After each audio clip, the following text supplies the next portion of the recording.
اپنے کہہ دیا، اختر قادری خلد میں چل دیا، یہ زباں ایک جنت رسیدہ کی ہے دھوم، یہ عرس تاج الشریعہ کی ہے۔ السلام علیکم ورحمۃ اللہ وبرکاتہ۔ ناظرین اکرام، اللہ رب العزت قرآن پاک میں ارشاد فرماتا ہے، یا ایھا الذین آمنوا اتقوا اللہ حق تقاتہ ولا تموتن الا وانتم مسلمون۔ اے ایمان والو، اللہ سے ڈرو جیسا اس سے ڈرنے کا حق ہے، اور ہرگز نہ مرنا مگر مسلمان۔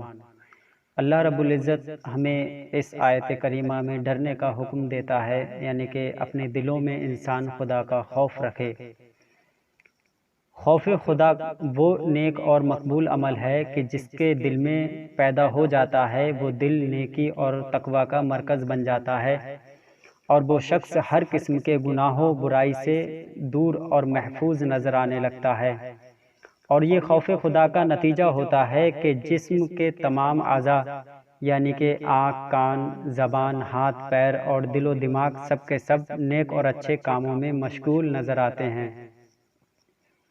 یہ خوف خدا کے برکات و حسنات ہوتے ہیں کہ آنکھ برائی نہیں، خوبی اور بھلائی دیکھتی ہے، دل و دماغ برا اور خراب نہیں بلکہ بھلا اور اچھا سوچتے دکھائی دیتے ہیں، ہاتھ اور پیر گناہ و ظلم کے راستے پر چلنے کی بجائے نیک اور حق و سچ راستہ پر چلتے نظر آتے ہیں۔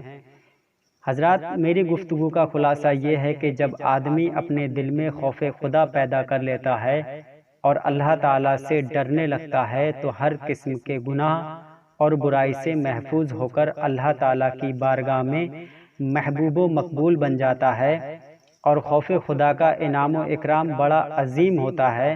ہر نیک کام کا بڑا بہتر اجر اور بدلہ ہے، دنیا میں خیر و برکت اور آخرت میں عزت و عظمت اور نجات و بخشش اور پھر جنت کی نعمت۔ لیکن خوف خدا، اللہ تعالیٰ سے ڈرنا وہ نعمت و دولت ہے کہ قرآن مجید میں بیان فرمایا کہ جس دل میں خوف خدا ہے، اللہ تعالیٰ اس کو 2 جنت عطا فرمائے گا۔ آیت کریمہ، ولی من خاف مقام ربہ جنتان، اور جو اپنے رب کے حضور کھڑے ہونے سے ڈرے اس کے لیے 2 جنتیں ہیں۔ یعنی کہ اللہ رب العزت کی بارگاہ میں انسان جب خوف خدا سے نماز کے لیے کھڑا ہوتا ہے اور اس کے دل میں خوف خدا ہوتا ہے تو اللہ رب العزت اس کو 2 جنتیں عطا فرمائے گا۔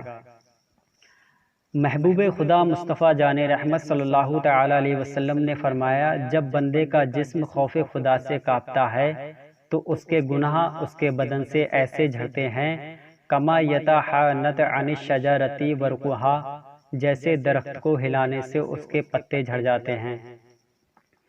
حضرت انس رضی اللہ تعالیٰ عنہ سے روایت ہے کہ ہمارے پیارے آقا مصطفیٰ کریم صلی اللہ تعالی علیہ وسلم نے فرمایا کہ اللہ تعالیٰ فرمائے گا، اخرجو من النار من ذکرنی یوما او خافنی فی مقام، دوزخ سے اس شخص کو نکال دو جس نے ایک دن بھی مجھے یاد کیا یا میرے خوف سے کہیں بھی مجھ سے ڈرا۔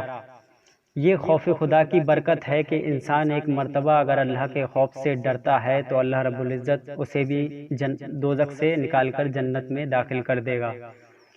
حضرت امام غزالی رضی اللہ تعالیٰ عنہ نے ایک واقعہ نقل کیا ہے کہ ایک نوجوان ایک عورت کی محبت میں مبتلا ہو گیا۔ وہ عورت ایک قافلہ کے ساتھ سفر پر روانہ ہوئی۔ جوان عاشق کو جب معلوم ہوا تو وہ بھی قافلہ کے ساتھ چل پڑا۔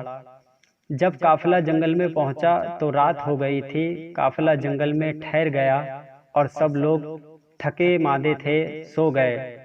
تو وہ نوجوان چپکے سے اس عورت کے پاس پہنچا اور کہنے لگا، میں تجھ سے محبت کرتا ہوں اور تیری محبت کے سبب ہی میں قافلہ کے ساتھ آیا ہوں۔ عورت نے کہا، جا کر دیکھو کوئی جاگ تو نہیں رہا۔ جوان بڑا خوش ہوا اور سارے قافلہ کا چکر لگایا اور واپس آ کر کہنے لگا کہ سب لوگ غافل پڑے سو رہے ہیں۔ عورت نے پوچھا، اللہ تعالیٰ کے بارے میں تیرا کیا خیال ہے؟ کیا وہ بھی سو رہا ہے؟ جوان بولا اللہ تعالیٰ تو کبھی نہیں سوتا اور نہ ہی کبھی اسے اونگ آتی ہے۔ تب عورت بولی لوگ سو گئے تو کیا ہوا، اللہ تعالیٰ تو جاگ رہا ہے اور ہمیں دیکھ رہا ہے اور اسی سے ہم کو ڈرنا چاہیے۔ جوان نے جب یہ بات سنی تو خوف خدا سے لرز گیا اور برے ارادے سے تائب ہو کر گھر واپس چلا گیا۔ کہتے ہیں جب اس جوان کا انتقال ہوا تو کسی نے خواب میں دیکھ کر اس سے پوچھا کیسی گزری، تو نوجوان نے جواب دیا میں نے اللہ تعالیٰ کے خوف سے ایک گناہ کو چھوڑا تھا تو اللہ تعالیٰ نے اسی سبب سے میرے تمام گناہوں کو بخش دیا۔ حضرات، اللہ کے خوف سے انسان صرف ایک مرتبہ اگر ڈرتا ہے تو اللہ رب العزت اپنے اس بندے کو بخش دیتا ہے۔ اس واقعے سے ہمیں پتہ چلتا ہے۔ حضرت امام غزالی رضی اللہ تعالیٰ نے ایک اور واقعہ نقل فرمایا ہے۔ بنی اسرائیل کا ایک واقعہ لکھتے ہیں کہ بنی اسرائیل کی ایک عورت نے افلاس و تنگ دستی سے پریشان ہو کر ایک تاجر کے گھر جا کر کھانے کا سوال کیا۔ تاجر نے کہا اگر تم میری آرزو پوری کر دو تو جو چاہو مجھ سے لے سکتی ہو۔ عورت بیچاری چپ چاپ خالی ہاتھ گھر لوٹ آئی اور جب بچوں کا بھوک کی شدت سے رونا بلکنا دیکھا تو وہ عورت دوبارہ اسی تاجر کے پاس لوٹ گئی اور کھانے کا سوال کیا۔ تاجر نے پھر وہی بات کہی جو پہلے کہہ چکا تھا۔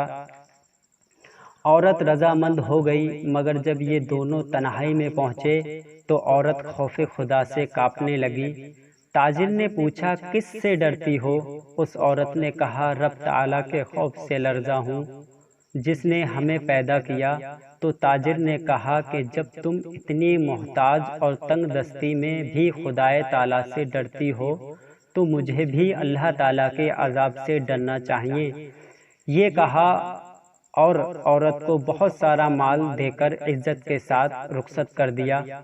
اللہ تعالیٰ نے حضرت موسیٰ علیہ السلام پر وحی بھیجی کہ فلاں بن فلاں کے پاس جاؤ اور اسے میرا سلام کہہ دو اور کہنا کہ میں نے اس کے تمام گناہوں کو معاف کر دیا ہے۔ حضرت موسیٰ علیہ السلام اللہ تعالیٰ کے حکم سے اس تاجر کے پاس آئے اور اس سے پوچھا کہ تم نے کون سی ایسی نیکی کی ہے جس کی وجہ سے اللہ تعالیٰ نے تمہارے تمام گناہوں کو معاف کر دیا؟ تو تاجر نے کہا اے اللہ کے نبی، میں نے ایک مرتبہ اللہ کے خوف سے گناہ کرنے سے باز رہا اور گناہ نہیں کیا تو اللہ رب العزت نے شاید میری وہی نیکی اپنی بارگاہ میں قبول کر لی اور مجھے معاف کر دیا۔ خوف خدا وہ نیکی ہے جس کے سبب بندہ گناہوں سے پاک و صاف ہو کر نیک صالح بن جاتا ہے۔ حضرات، خوف خدا کی نعمت بڑی نعمت ہے۔ اللہ رب العزت سے دعا ہے کہ اللہ رب العزت ہمارے دلوں میں بھی اپنا خوف عطا فرمائے اور ہمیں اپنے خوف سے رونے کی توفیق عطا فرمائے۔ السلام علیکم ورحمۃ اللہ وبرکاتہ۔